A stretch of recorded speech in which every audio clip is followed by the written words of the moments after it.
apoio dele ao Flávio Bolsonaro, Michele Bolsonaro, Carlos Bolsonaro, Eduardo Bolsonaro, as filhas do Eduardo Bolsonaro, todo mundo aí por vídeo.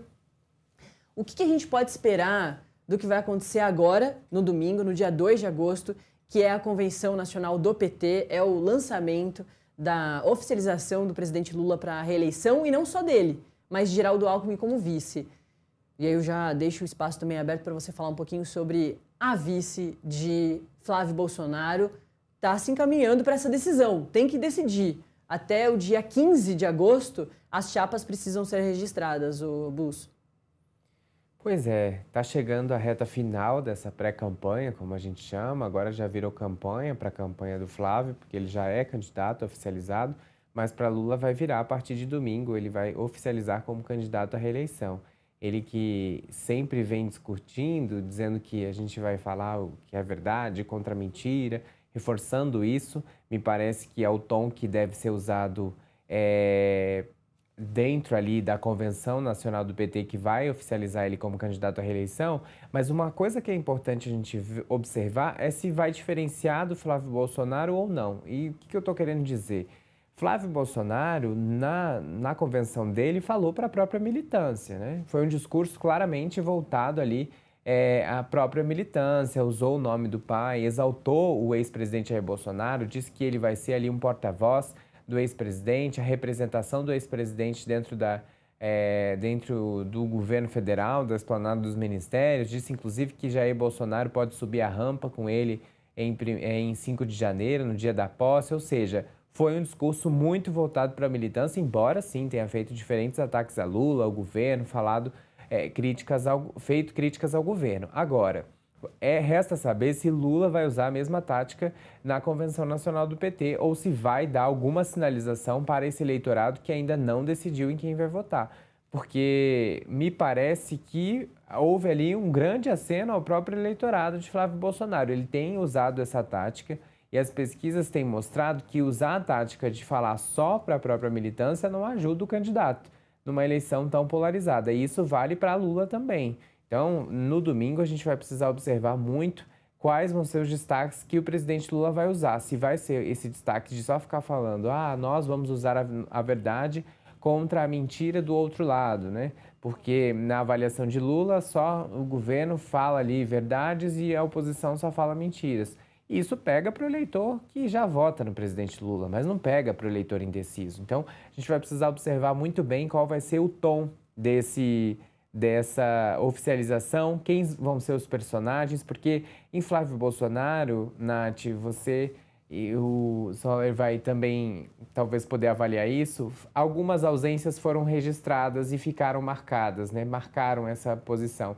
Alguns personagens mandaram vídeos e poderiam ter feito. Carlos Bolsonaro poderia ter ido à convenção do irmão, escolheu visitar o outro irmão fora do Brasil, né? Mas as datas, a gente sabe que na política é tudo escolha, né? O Nicolas Ferreira também não compareceu, mandou um vídeo. Então, outra escolha. Michele Bolsonaro também não foi. Evidente, existiu uma crise, isso é fato. As coisas só se resolveram na véspera, é fato também. Mas também mandou um vídeo e no vídeo só citou uma vez. Então, a política tem esses simbolismos. Muita coisa ficou simbólica ali na convenção do Flávio. Resta saber o que vai ser o simbolismo da convenção de Lula, porque tem muita coisa a se explorar e tem muita coisa que, se o PT der algum problema ali durante a convenção, vai repercutir e com certeza vai ser usado pela oposição. O Flávio teve problemas essa semana em relação ao Bolsonaro de A e a Javier Milei. Pegou mal as duas coisas. Agora, resta saber o que vai pegar mal na campanha do PT, porque tem ali um palco de vidro, né? Qualquer coisinha que você fizer a algum ponto pode gerar bastante atrito. E Lula teve uma semana difícil, porque tem a abertura de investigação contra o próprio filho, agora na quinta-feira, e também tem Jacques Wagner, que é uma questão. Vai estar no palanque no domingo? Não vai estar? É uma outra questão. Qual vai ser a estratégia ali do Partido dos Trabalhadores? E é importante, porque Lula amanhã vai para a Bahia, né? E vai na convenção do PT da Bahia, que vai oficializar um dos nomes, Jacques Wagner, à reeleição no Senado. Ou seja, ele está disposto a enfrentar esse desafio aí de sofrer algum tipo de desgaste, porque ele vai estar amanhã no palanque de Jacques Wagner. Resta saber se o contrário também vai acontecer. Mas o desgaste já vai estar montado, porque uma vez que Lula aparecer ao lado de Jacques Wagner, isso com certeza vai ser usado pela oposição e não só por Flávio Bolsonaro, mas por outros candidatos para fazer a ligação de que, olha, Lula diz uma coisa, mas está na prática aí, ó, dividindo o palanque com seu amigo de longa data. Então, é uma coisa a se observar. Agora, em relação a vice-presidente, o Lula está mais resolvido do que Flávio Bolsonaro, né? Tem Geraldo Alckmin, vai continuar. Essa semana, inclusive, foi a convenção do PSB. Geraldo Alckmin, que tem assumido um papel de protagonismo desde o primeiro tarifaço, né? Não foi um vice que ficou meio apagado, como foi o caso de Hamilton Mourão, né? No ex-presidente Jair Bolsonaro, inclusive, Hamilton Mourão, que se afastou tanto do bolsonarismo que nem foi envolvido aí nas investigações e até no julgamento da trama golpista, por exemplo. Ele ficou ali escanteado a tal ponto que até dos problemas que geraram todos para vários ministros e para o Jair Bolsonaro no final do governo, ele não foi atingido. Geraldo Alckmin tem uma outra postura. Desde o tarifaço, ele era ministro também do Comércio e Indústria, então ele se envolveu e ganhou um certo protagonismo, ganhou um espaço no governo, soube ocupar o seu espaço como vice-presidente nesse governo. Então ele tem ali também um protagonismo, uma relação que faz diferença para o Lula, principalmente de diálogo com setores que Lula não consegue alcançar, o próprio agro no interior paulista ali. Não, evidentemente, não necessariamente vota em Alckmin, mas tem uma interlocução com o vice-presidente. Então, isso ajuda Lula. Agora, no caso de Flávio Bolsonaro, está correndo contra o tempo, né, Nath? Como você bem disse, tem até 15 de agosto para registrar as candidaturas, mas tem até 5 de agosto para resolver, porque a convenção tem que oficializar esse nome desse vice. E essa é uma questão. Ontem, Tereza Cristina anunciou aliados, apuração aí dos nossos repórteres Luciana Saravia e Kevin Lima, de que aceita ser vice de Flávio. O problema é convencer o PP e também a União Brasil, porque eles estão federados, então um partido não pode decidir sem o outro.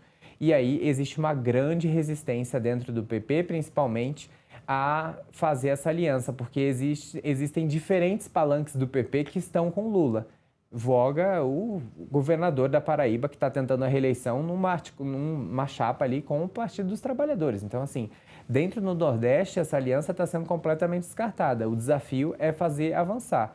Mas tem um fator muito importante, Ciro Nogueira, que é de um estado lulista, vai concorrer à reeleição e tem resistências a fazer qualquer tipo de aliança com Flávio Bolsonaro, porque para além dessa composição toda no Piauí, existe também o fator mágoa lá atrás, quando foi alvo de operação da PF, e foi praticamente escanteado por Flávio. Flávio foi a público defendê-lo, mas dizer que tinha que ser investigado, e logo depois apareceu revelações em relação a Flávio Bolsonaro. Isso magoou ali, incomodou, né, gerou uma raiva em Ciro Nogueira nesse sentido, porque Flávio Bolsonaro se vendeu como um moralista e aí depois apareceram revelações dele, da relação que ele tinha com Daniel Workar. Então isso pegou bastante mal.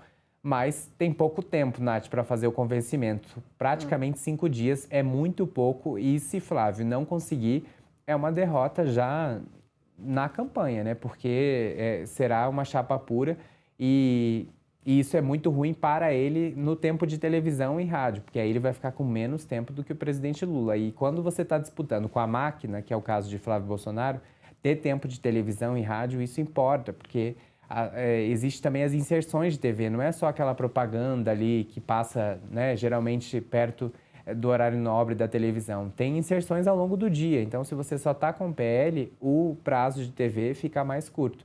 E isso impacta na campanha, o PL sabe disso, por isso que está correndo contra o tempo para tentar emplacar. E Tereza Cristina ganhou esse protagonismo porque ela sim tem um apoio ali muito maciço do agro, uma interlocução enorme com o agronegócio brasileiro, que é muito ligado ao bolsonarismo, né? Então, ter o nome dela faz o apoio ali crescer internamente e faz, claro, Ciro Nogueira, por exemplo, que é presidente do PP, ficar pressionado.